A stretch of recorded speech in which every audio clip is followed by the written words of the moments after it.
कक्षा 12वीं वाले विद्यार्थियों को भूगोल सब्जेक्ट का यहाँ पे मैं आप लोगों को मॉडल पेपर दिखाने वाला हूँ। मॉडल पेपर से आप लोगों के एग्जाम में 40 नंबर तक के प्रश्न आते हैं, इसलिए आपको मॉडल पेपर भी पढ़ना है। तो चलो मैं आपको मॉडल पेपर के प्रश्नों का और उसका उत्तर भी दे देता हूँ। तो देखो पहला प्रश्न क्या है, जैसे कि यहाँ पे सभी प्रश्न हल कीजिए लिखा हुआ है ना, उसके बाद हम लोग प्रश्न देखेंगे। आवश्यकता अनुसार रेखा चित्र बनाइए कह रहा है। 1 से 7 तक के जो प्रश्न दिया वो 1-1 अंक के रहेगा। 8 से 13 तक के 3-3 अंक के, 2 अंक का कोई प्रश्न नहीं है। और 14 से लेकर 20 तक के 5 अंक के, और 21-22 जो प्रश्न है वो ये भी 5 अंक के रहेंगे। और यहाँ पे 10, 15, 17, 20वां और 22वां जो है ना, आंतरिक विकल्प रहेगा। ठीक है, चलो देखते हैं। अभी जो जो इन्होंने कहा है ना, वैसे ही पूरा सेट रहेगा। तो सेम टू सेम पैटर्न में आपका एक तो एग्जाम होगा, जैसे यहाँ पे बताया गया वैसा ही प्रश्न भी आपको यहाँ से 40 नंबर तक के देखने को मिलेगा। ठीक है, चलो मैं आपको दिखा देता हूँ। तो पहला प्रश्न क्या है, वह कौन सा खनिज है जो संपूर्ण भारत में केवल छत्तीसगढ़ में मिलता है? तो वो टीन है। ठीक है, टीन जो है अभी वर्तमान में तो सिर्फ छत्तीसगढ़ भी नहीं, एक और जगह मिला है, लेकिन पुराना जो डाटा है उसमें छत्तीसगढ़ को लिया गया है। ठीक है, तो टीन जो है छत्तीसगढ़ में अभी मिलता है, ये कहा गया है। तो टीन को लेंगे। छत्तीसगढ़ का प्रमुख औद्योगिक नगर कौन सा है? तो औद्योगिक नगर जो है वो भिलाई है। बीएसपी प्लांट जो है ना, वो कहाँ पे? भिलाई में है। आगे देखो, छत्तीसगढ़ में खरीफ मौसम में किस खाद्यान्न फसल का उत्पादन अधिक है? तो धान लेना है, क्योंकि हम लोग धान के फसल बोते हैं और उसी का उत्पादन अधिक होता है। उसके अलावा दूसरा क्या है, चना गेहूँ ये सब है ना, तो ये तो रबी फसल है। खरीफ फसल कहेगा तो धान कहोगे, गन्ना कहोगे, ये सब खरीफ फसल है। लेकिन उत्पादन में देखा जाए तो धान ही हम सबसे ज़्यादा बोते हैं, क्योंकि उसमें मुनाफा भी ठीक है और खाद्यान्न भी निकल जाता है। तो आप धान ही लेना। किस देश का लिंगानुपात विश्व में सर्वाधिक है? तो विश्व में सर्वाधिक लिंगानुपात वाला जो देश है वो है लैटविया है। कौन सा है? लैटविया। ठीक है, लैटविया याद रखना। मानव विकास अवधारणा के प्रतिपादक कौन है? तो उत्तर लोगे ये जो है ना, डॉक्टर महमूद उल हक है।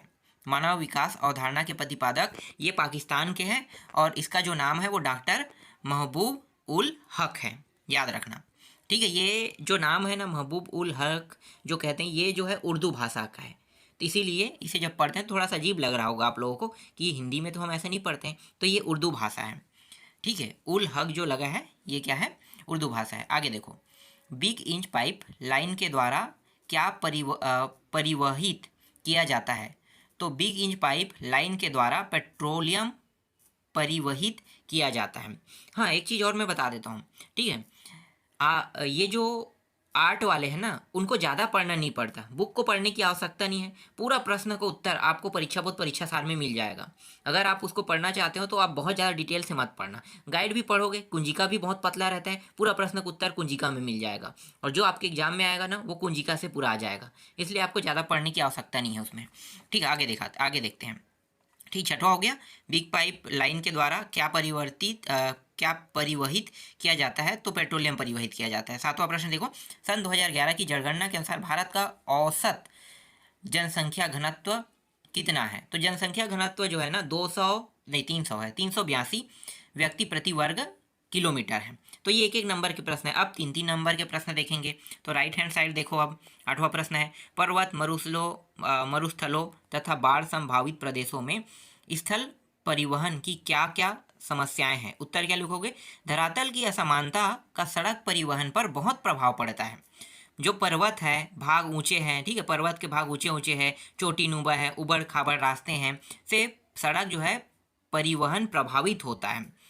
मरुस्थलों में बालू की अधिकता और विषम जलवायु के कारण सड़कें बनाने में भी बाधा होती है। तो बाढ़ संभावित क्षेत्रों में वर्षा की अधिकता के कारण सड़कें जो है वो डूब जाती है, आवागमन में बाधा उत्पन्न हो जाता है। कभी कभी सड़कें बह जाने से मार्ग अवरुद्ध हो जाते हैं। तो समझ में आ गया क्यों वहाँ पे परिवहन बनाया नहीं जा सकता, क्या क्या समस्याएं हैं। ठीक है, आगे देखो। 9वां प्रश्न है, नीचे दिए गए चित्र को देखकर प्रश्नों के उत्तर दीजिए कह रहा है। तो यहाँ पे आपको जो चित्र दिखाई दे रहा है ये जो है दक्षिण भारत का चित्र है ना, दक्षिण भारत। तो अब मैं क्या कहे, इस ग्रामीण बस्ती में प्रतिरूप का नाम लिखिए। प्रतिरूप का नाम लिखना है, ग्रामीण बस्ती कौन सा है, ऐसे प्रतिरूप कहाँ मिलते हैं? बी कह रहा है। तीसरा है, इस प्रतिरूप की एक विशेषताएं लिखिए कह रहा है। तो कुछ तो है, ये पहाड़ भी है, कुछ प्रतिरूप जो है वो पहाड़ का है। ठीक है, और कुछ जो है पहाड़ के बाद ये सब चलो देखते हैं। मुझे भी लगभग ये चित्र समझ में नहीं आ रहा है, उत्तर से ही पता चल जाए तो देख लेते हैं। तो अ का जो उत्तर होगा ग्रामीण बस्ती प्रतिरूप का नाम वाला बताते हैं ना, तो तीर प्रतिरूप जो दिया है, तीर के निशान यहाँ पे आप देखते हैं, तीर कह रहा है तो मैं भी तीर देखता हूँ। ठीक है, तीर तीर प्रतिरूप कह रहा है, तो तीर जैसा आपको जो दिखाई दे रहा होगा, जितना भी होगा तीर जैसा, ठीक है, उनको देखना है। किसी अंतरीप के सिरे पर या नुकीले मोड़ पर तीर प्रतिरूप वाली बस्ती विकसित होती है। विकसित बस्ती की बात कर रहा है। इसके बाद जो ब है वो है दक्षिण भारत में कन्याकुमारी गांव एवं उड़ीसा में चिल्का झील तट पर पाए जाने वाले अधिवास है। भाई मैं तो एक बार उड़ीसा गया हूँ, जगन्नाथपुरी गया, तो चिल्का झील भी मैं गया हूँ। ठीक है, वो 40 किलोमीटर है चिल्का झील जो है जगन्नाथपुरी से। अब समुद्र भी बोल सकते हो, 40 किलोमीटर है वहाँ से सोच के। ठीक है, विशेषताएं किसी अंतरिप नहीं, चिल्का झील से 40 किलोमीटर क्यों कहेंगे, जगन्नाथपुरी जो डायरेक्ट है वो चिल्का झील, हाँ चिल्का झील 40 किलोमीटर, समुद्र जो है वो जगन्नाथपुरी में ही है। ठीक है, क्योंकि जगन्नाथपुरी जब गए थे तो हम लोग वहाँ पे नहाए भी थे समुद्र में। लोग कहते हैं ना कभी भी कम से कम जीवन में एक बार तो समुद्र में नहाना चाहिए कहते हैं ना, तो उसी आधार पे नहाने में भी बहुत मज़ा आया था, और इसी समय गए थे, ठंड के समय में। चलो आगे देखते हैं। इसके बाद दक्षिण भारत में कन्याकुमारी गांव एवं उड़ीसा में चिल्का झील तट पर पाए जाने वाले अधिवास हो गया है। इसके बाद सब विशेषताएं किसी अंतरीप पर मानव बस्ती का विकास हो जाता है, समुद्री क्षेत्रों से संबंधित व्यवसाय होता है। बिल्कुल होता है, समुद्री क्षेत्रों से संबंधित व्यवसाय वहाँ पे होता है। वहाँ नारियल के जो देखो समुद्र किनारे सबसे ज़्यादा ना नारियल का पेड़ पाया जाता है। ऐसा क्यों है कि नारियल का पेड़ समुद्र, जबकि पानी जो है नमकीन रहता है? तो मैं बता देता हूँ कि नारियल के पेड़ को ना नमक पानी बहुत पसंद है। नमक पानी, अगर आप अपने घर में नारियल का पेड़ लगाते हो ना, तो नमक डाल दो, ज़मीन में नमक डाल दो, और नमक डालोगे तब वो ना जल्दी उगेगा। अगर आप उसमें नमक नहीं डालोगे, आप कहोगे नॉर्मल मिट्टी में जैसा उगता है ना वैसे ही करोगे, तो वो नहीं उगेगा। उसे नमक पानी बहुत पसंद है, और वो नमक पानी में उगने वाला पेड़ है। इसीलिए ना नारियल के जो पेड़ है वो समुद्र किनारे पाया जाता है। इसलिए आपको सुनने में भी आया होगा कि केरल साइड नारियल बहुत होता है। क्यों होता है? क्योंकि नारियल जो पेड़ है वो नमक पानी पसंद करता है। आगे देखो, 10वां प्रश्न है, गंगा के मैदान में जनसंख्या केंद्रीकरण के क्या कारण है? केंद्रीकरण बोल रहे हैं ना, चलो देखते हैं। तो गंगा का मैदान समतल है, उपजाऊ नदियों द्वारा निर्मित मैदान होने के कारण यहाँ जनसंख्या केंद्रित है। कृषि, पशुपालन, उद्योग, आवागमन के साधन सभी यहाँ विकसित है। सदा जल पूरित नदियों के कारण जलाभाव भी नहीं हो रहा है, क्योंकि आप लोगों को पता है गंगा में ये जो अ, गंगा नदी है, ठीक है, सब लोग नहाने जाते हैं वहाँ पे। तो कहाँ पे? इलाहाबाद में। तो इलाहाबाद वाला जो एरिया है वो क्या है? सपाट है ना, इसीलिए यहाँ पे बताया। चलो आगे देखो। इसके बाद इसमें अथवा प्रश्न है। अथवा प्रश्न में देखो, प्रवास के 3, हाँ 10वां के बाद, हाँ यहाँ पे स्पेशली बोला था कि इसमें कुछ अथवा भी रहेगा ना। 5 जो प्रश्न उसमें अथवा के बारे में जानकारी दिया है। तो देखो अथवा जो दिया है इसमें प्रवास के 3 प्रभाव को लिखे कह रहा है। प्रवास के 3 प्रभाव, पहला क्या है? प्रवास के कारण दोनों क्षेत्रों की जनसंख्या में अंतर आ जाता है। दूसरा, संस्कृति समृद्ध और विकसित हो जाती है। तीसरा है, संसाधनों का शोषण बढ़ता है। और चौथा है, ये सब समझ में आ रहा है ना क्या कह रहा है? प्रवास के कारण दोनों क्षेत्रों की जनसंख्या में अंतर आ जाता है, ये कह रहा है। जहाँ पे प्रवास मतलब जहाँ पे लोग रहते हैं, अगर 2 क्षेत्र है तो दोनों की जनसंख्या अलग अलग होगी। ये तो आम बात है। 2 गांव ऐसे ही मैच कर लो, एक गांव का जनसंख्या अलग है, दूसरे गांव का भी जनसंख्या अलग रहेगा। ठीक है, ये समझ में आ रहा है। दूसरा क्या? संस्कृति समृद्ध और विकसित होती है। तो संस्कृति जो है समृद्धि, संस्कृति मतलब वहाँ के जो संस्कृति से मैं बोल सकता हूँ, जैसे कि हमारा जो बहुत सारी चीज़ है, जैसे हमारा पुरातन युग से चले आ रहे हैं ना, तो हम उसी संस्कृति को फॉलो करते हैं। जैसे आप समाज में, जिस समाज में रहते हो, तो वहाँ पे रोज़ बैठक बुलाते, तो बैठक क्या है? वहाँ पे अपने समाज के बारे में जानकारी देते, एक प्रकार से संस्कृति ही है ना। तो इस प्रकार से समृद्ध और विकसित होती है। और संसाधनों का शोषण बढ़ता है, बिल्कुल बढ़ेगा। संसाधनों का शोषण, जैसे पेड़, लकड़ी, जहाँ पे जंगल है वहाँ पे लकड़ी को काट के खाना बनाने के लिए उपयोग किया जाता है। तो संसाधन जितने लोग बढ़ेंगे उतना संसाधन भी दोहन होगा। कई स्थानों पर रोजगार घट जाता है, सामाजिक तनाव भी बढ़ता है। ये आम बात है, होता ही ऐसा। 11वां प्रश्न है, गैरिसन नगर क्या होते हैं? उनका क्या प्रकार्य होता है? ठीक है, कार्य बोल रहा है ये, चलो देखते हैं क्या कह रहा है। गैरिसन नगर को फौजी छावनी नगर भी कहा जाता है। यहाँ की सारी जनसंख्या एक ही स्थान पर रहती है। कृषि कार्य नहीं होता है। जनसंख्या का घनत्व 400 व्यक्ति प्रति वर्ग किलोमीटर होता है। अगला है, जन्म दर में मृत्यु दर में अंतर स्पष्ट कीजिए कह रहे हैं। ये प्रश्न बैंक से लिया हुआ प्रश्न है, तो देख लेते हैं। जन्म दर और मृत्यु दर में प्रति 1000 बच्चों पर एक वर्ष में जीवित बच्चों की संख्या जन्म दर है।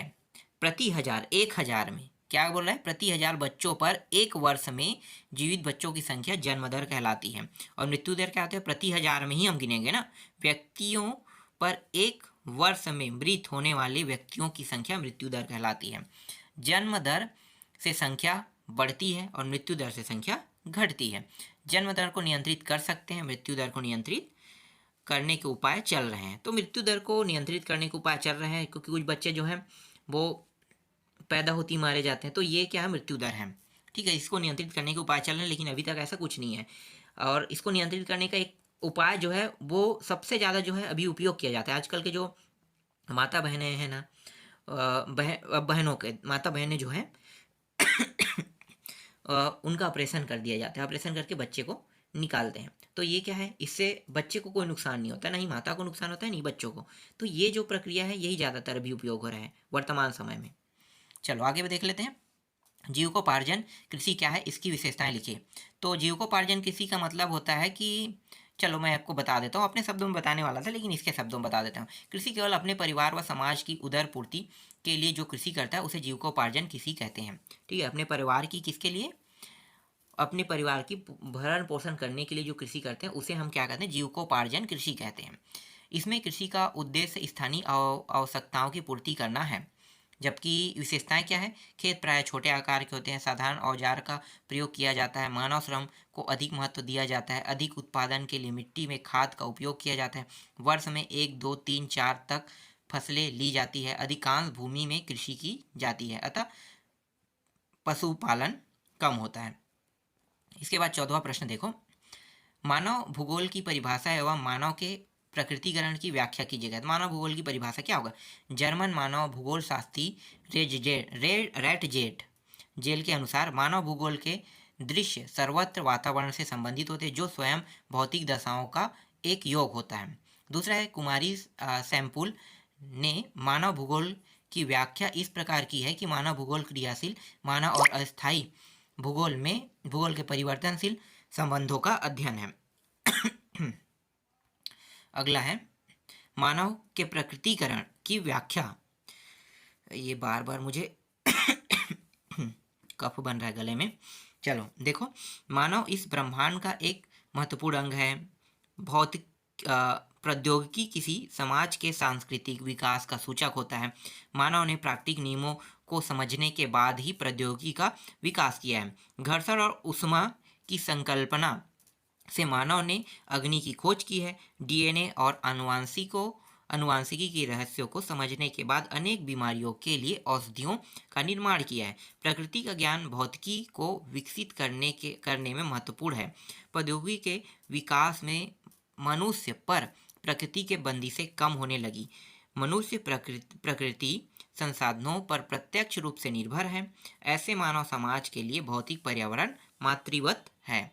15वां प्रश्न देखो, विश्व में जनसंख्या के विवरण और घनत्व को प्रभावित करने वाले कारकों की विवेचना कीजिए। तो पहला भौतिक कारण, दूसरा जलवायु। भौतिक कारण जैसे क्या हो गया, उच्चावच, जैसे पहाड़ी जो है, पहाड़ी भागों की अपेक्षा समतल मैदान भागों में जनसंख्या घनत्व अधिक होता है, क्योंकि पहाड़ में बसावटें जो है वो ऊपर नीचे होने के कारण वहाँ पे ज़्यादा लोग बस नहीं पाते, लेकिन जैसे समतल जगह वहाँ पे ज़्यादा लोग बस सकते हैं ना, इसीलिए यहाँ पे बताया है उच्चावच के बारे में। ठीक है, भौतिक कारण बताया। जलवायु क्या है, जलवायु जैसे कि स्वास्थ्यवर्धक, कृषि योग्य, मानव विकास के अनुकूल जलवायु प्रदेशों में जनसंख्या घनी बसी होती है, जैसे पश्चिमी यूरोप, दक्षिण पूर्वी एशिया, इस तरह के। इसके बाद तीसरा देखो, मतलब सा जो है मिट्टी यहाँ पे दिया है, लेफ्ट हैंड साइड देखना ना, उष्ण शुष्क मरुस्थल और बंजर भूमि पर आबादी निवास नहीं करती, किंतु उपजाऊ नदी के क्षेत्र संगन आबाद रहते हैं। खनिज है, इसी तरह सांस्कृतिक है। खनिज क्या है, खनिज की प्राप्ति जहाँ है वहाँ पर विकास अधिक होता है, जैसे भारत का झारखंड। ठीक है, झारखंड जहाँ पे कोयला निकाला जाता है, और झारखंड में कोयला भी निकाला जाता है, और दूसरा चीज़ ये है कि वहाँ पे लौह इस्पात संयंत्र भी है। इसके बाद देखो खनिज हो गया। हाँ, आगे देखो सांस्कृतिक कारण। देखो सांस्कृतिक कारण भी जनसंख्या के विवरण एवं घनत्व को प्रभावित करते हैं। मुस्लिम बहुल क्षेत्रों की जनसंख्या अधिक एवं पिछड़े क्षेत्रों में पुत्र की चाह में आबादी बढ़ती जाती है। ये जो है आज भी होता है ऐसा। आर्थिक कारण, जिन भागों का आर्थिक विकास हुआ है वहाँ जनसंख्या का घनत्व अधिक भी है, औद्योगिक नगरी आर्थिक विकास जनसंख्या को बहुत प्रभावित करते हैं। रोजगार, व्यवसाय, नगरीय आकर्षण जनसंख्या को बढ़ाता है। राजनीतिक कारण क्या है? राजनीतिक स्थायित्व एवं शांतिमय वातावरण विकास में सहायता होता है। उपद्रव, युद्ध, अशांति से जनसंख्या घटती है। दक्षिण पूर्वी एशिया, पश्चिम यूरोप, उत्तर पूर्वी संयुक्त राज्य अमेरिका में जन घनत्व अधिकता के यही कारण है। इसके बाद इसका अथवा प्रश्न है, लिंग अनुपात किसे कहते हैं? लिंगानुपात को प्रभावित करने 4 कारकों का वर्णन कीजिए। किसी भी देश की स्त्री और पुरुष के अनुपात को लिंगानुपात कहते हैं। विश्व के सभी देशों में लिंग अनुपात भिन्न भिन्न है। इसकी भिन्नता के प्रभाव डालने वाले इस तत्व को देख लेते हैं, जैसे कि जन्म दर है और मृत्यु दर। जन्म दर वाला मैंने बताया था कि कितने जन्म लेते हैं, जैसे प्रति 1000 व्यक्ति में, ठीक है, जितने जन्म लेते हैं साल भर में, उसको क्या कहते हैं? जन्म दर।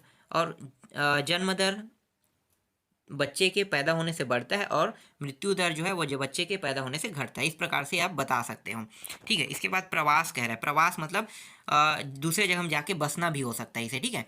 जिन क्षेत्रों में प्रवास होता है वहाँ लिंग अनुपात अधिक रहता है, क्योंकि प्रवास पुरुष ही करते हैं। इसके बाद युद्ध देखो, जब लंबे समय तक युद्ध की स्थिति रहती है तो लिंग अनुपात बढ़ता है और पुरुष ही युद्ध में भाग लेते हैं और उन्हीं से लिंग अनुपात प्रभावित होता है। इसके बाद 16वां है, चलवासी पशुचारण और वाणिज्य पशुधन पालन में 5 अंतर लिखिए कह रहे हैं। तो देख लेते हैं क्या क्या अंतर है भाई। चलवासी पशुचारण है, वाणिज्य पशुधन पालन है। तो इसमें पशुपालन केवल जीवन निर्वाह का साधन है, और जबकि वाणिज्य में क्या होता है? इसमें वाणिज्यिक मतलब मुनाफा कमाना, पशुपालन व्यापारिक उद्देश्य से किया जाता है, मतलब मुनाफा कमाना, व्यापारिक मतलब। और इसमें देखते हैं जनजाति द्वारा यह पशुपालन किया जाता है जो आदिम युग से चल रहा है, जबकि वाणिज्यिक पशुपालन में क्या होता है? यह आधुनिक पशुपालन पद्धति है जो यूरोपीय देशों में की जाती है। इसमें चलवासी देख रहे हैं ना, इसमें चरवाहे पशुओं का झुंड लेकर चारागाह की खोज में एक स्थान से दूसरे स्थान को जाते रहते हैं, जबकि वाणिज्यिक पशुधन पालन क्या है? इसमें निश्चित चारागाह होते हैं, वही बाड़े बनाकर पशुओं का पालन किया जाता है। इसके बाद चलवासी पशु चारण देखते हैं, ये चारागाह प्राकृतिक रूप से विकसित होते हैं, जबकि वाणिज्यिक पशुधन पालन क्या होता है? यह चारा फसलों पर निर्भर है। चलवासी पशुचारण, इसमें ऋतु परिवर्तन के साथ मानव स्थान परिवर्तित करते हैं। इसमें स्थान पर निश्चित होता है, ऋतु परिवर्तन का पशुपालन से संबंध नहीं होता है। 17वां प्रश्न है, भारत में सिंचाई की आवश्यकता क्यों है? क्या लोगे उत्तर? तो देख लेते हैं क्या क्या आवश्यकता है, जैसे कि अनिश्चित एवं अनियमित मानसून से जल की कमी बनी रहती है। सिंचाई के कारण वर्ष में 2 या 3 बार फसलें ली जा सकती हैं। वर्षा का विवरण असमान है। वर्ष में 4 माह वर्षा होती है और शेष समय सूखा रहता है। 5वां है, वर्षा अधिकतर मूसलाधार होती है जिससे जल संचय नहीं हो पाता। 6वां है, विशाल आबादी के भरण पोषण के लिए वर्ष भर उत्पादन एवं कृषि आवश्यक है। 7वां है, वाटर हार्वेस्टिंग की आवश्यकता नहीं है। और 8वां है, अधिकांश भागों में जनवरी फरवरी से जल स्तर कम होने लगता है। इसके बाद अथवा देखो, भारत में स्वतंत्रता प्राप्ति के पश्चात कृषि विकास का महत्वपूर्ण नीतियों का वर्णन करें।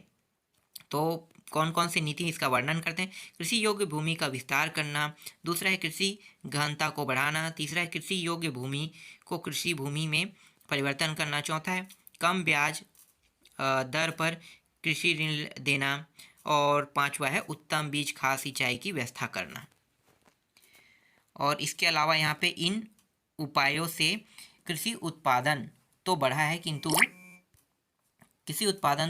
किंतु विकास का प्रभाव देखने के पहले ही देश में 2 बार भयंकर अकाल पड़ा है। इससे उत्पादन खाद्यान्न समस्या ने खाद्यान्न आयात के लिए बाध्य किया।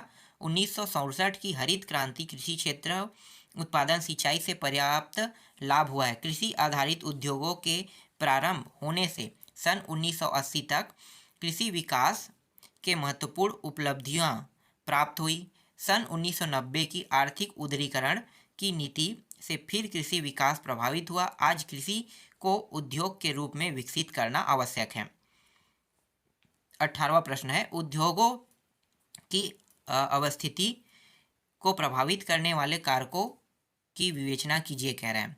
तो एक तो है कच्चा माल है, ठीक है। कच्चा माल कहाँ से मिलता है? ज़मीन को खोद के निकालते हैं ना, तो कच्चा माल है। तो अगर वहाँ पे पूर्ति अच्छा है तो उद्योग को पूरा माल सप्लाई होता है, और कम है तो सप्लाई कम हो जाता है और माल भी कम बनता है। तो इससे क्या होता है? रेट जो है बढ़ जाता है। इसी तरह से शक्ति के साधन की अगर प्रवृत्ति के अनुसार देखा जाए तो उद्योगों की स्थापना इससे प्रभावित होती है। लोहा तथा इस्पात के कारखानों जो कि शक्ति के साधन के रूप में भारी मात्रा में कोकिंग कोयला पर निर्भर है, मुख्य रूप से कोयला क्षेत्रों के समीप है। इसके विपरीत जल विद्युत तथा पेट्रोलियम शक्ति पर आधारित उद्योग इनके उत्पादन केंद्रों में दूरस्थ स्थानों पर पहुंचाया जा सकता है। इसलिए इन साधनों में उद्योगों के विकेंद्रीकरण में सहायता की है। तीसरा है औद्योगिक नीति। भारत एक विशालकाय देश है। कश्मीर से लेकर कन्याकुमारी तक यह विविधता है। गुजरात से लेकर पश्चिम बंगाल तक संसाधनों से लेकर जलवायुगत भिन्नता भी है। ऐसे में एक औद्योगिक नीति पूरे राष्ट्र को एक सूत्र में बांधे रखती है। चौथा है पूंजी। पर्याप्त पूंजी के बिना किसी भी प्रकार का उत्पादन संभव नहीं है। बैंक तथा अन्य वित्तीय संस्थाएं पूंजी निर्माण में सहायता करती है। इस प्रकार समय समय पर वित्तीय सहायता प्रदान करती है। विकसित देशों में पूंजी तरल एवं गतिशील होने के कारण उद्योगों के स्थानीयकरण में महत्वपूर्ण कारक नहीं मानी जाती, किंतु विकासशील देशों जैसे भारत में पूंजी उद्योगों के स्थानीयकरण को एक निर्णायक तत्व माना जाता है। जलवायु। कुछ उद्योगों के सफल संचालन के लिए विशेष प्रकार की जलवायु की आवश्यकता होती है। सूती वस्त्र उद्योग के लिए आर्द्र जलवायु चाहिए, जबकि फोटोग्राफी संबंधी सामान बनाने के लिए शुष्क जलवायु वाले भागों में इनके उद्योग विकसित होते हैं। यद्यपि वैज्ञानिक और प्रौद्योगिकी प्रगति के कारण का महत्व कम हो गया है, फिर भी जलवायु संबंधी अवरोध पर विजय प्राप्त करने वाली पद्धतियाँ इतनी खर्चीली हैं कि इनका प्रयोग खुले रूप से नहीं किया जा सकता। जल आपूर्ति। इसके बाद टेक्नोलॉजी है। तो जल आपूर्ति में क्या लोगे? खाद्य संसाधन, रसायन, परमाणु और शक्ति तथा कागज जैसे उद्योगों में जल की आवश्यकता पड़ती है। और टेक्नोलॉजी वाला क्या लोगे? टेक्नोलॉजी में आज जिन देशों में औद्योगिक विकास उच्च कोटि का हुआ है, उन्हें टेक्नोलॉजी पर विशेष ध्यान दिया है। जैसे कि अमेरिका है ना, बस।